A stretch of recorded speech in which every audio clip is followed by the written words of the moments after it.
is this week in Tempe, and it's no surprise it will feature some pretty impressive athletes. Yeah, but I think there's a lot of normal Joes in this one, too. Karen Brown met some of those competing this weekend. Has some amazing stories for us, Karen.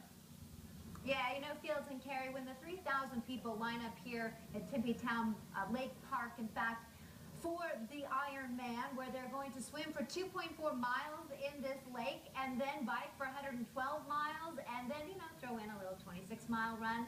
There's going to be a regular couple from Avondale who just 8 months ago couldn't swim across a pool. 2, ready, and go. Mike Miller can now swim the Ironman's 2.4 miles.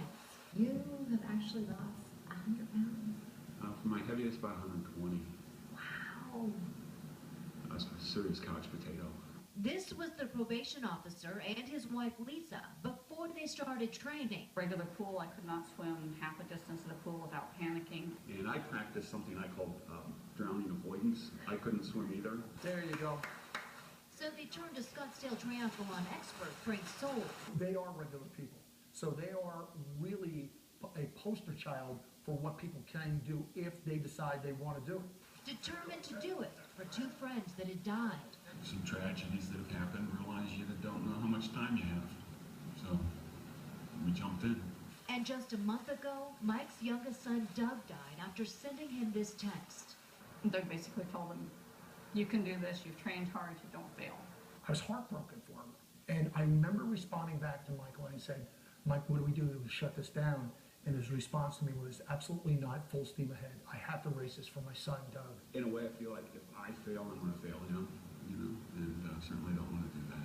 He's the strongest person I know. And so they will race with the names of those they've lost on their calf for extra strength. We are entirely different people now.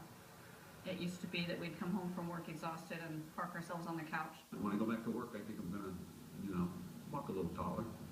If we can do this, anybody can do it. I don't know about that, but what Mike tells me is that the rules are as long as you cross the finish line before midnight, that's 17 hours, you can still be considered an Ironman, and that's all he's hoping for. He just wants to cross that finish line before midnight. Reporting live in Tempe, I'm Karen Brown. Now back to you. Wait, don't go away. We have a question for you. We have a lot of questions. Yeah, we love this story. So they major transformation. So just tell us a little bit more about their training. They train every single day for how long?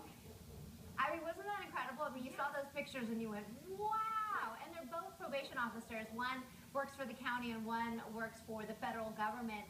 And truly, just sort of regular folks that were never athletic, you guys. So they hooked up with Frank in Scottsdale, and they trained about 20 hours a week while they worked full time. And what they said to me is that, you know, basically when Mike decided to do this, Lisa said, how am I ever going to see my husband? So she decided to train with him, and then she got pretty good at it, so she's doing it too. And have either of them ever run a 10K or maybe a half marathon? Yeah, you know, just about a month ago, they did sort of the half triathlon to make sure that they could do it. But, you know, you guys, I keep going back to the fact that they literally couldn't swim across a pool, and they're going to swim 2.4 miles in this lake on Sunday. So, just incredible. Yeah, I was a swimmer, but I've never swam 2 miles straight. That's pretty incredible. All right, thank you so much, Karen.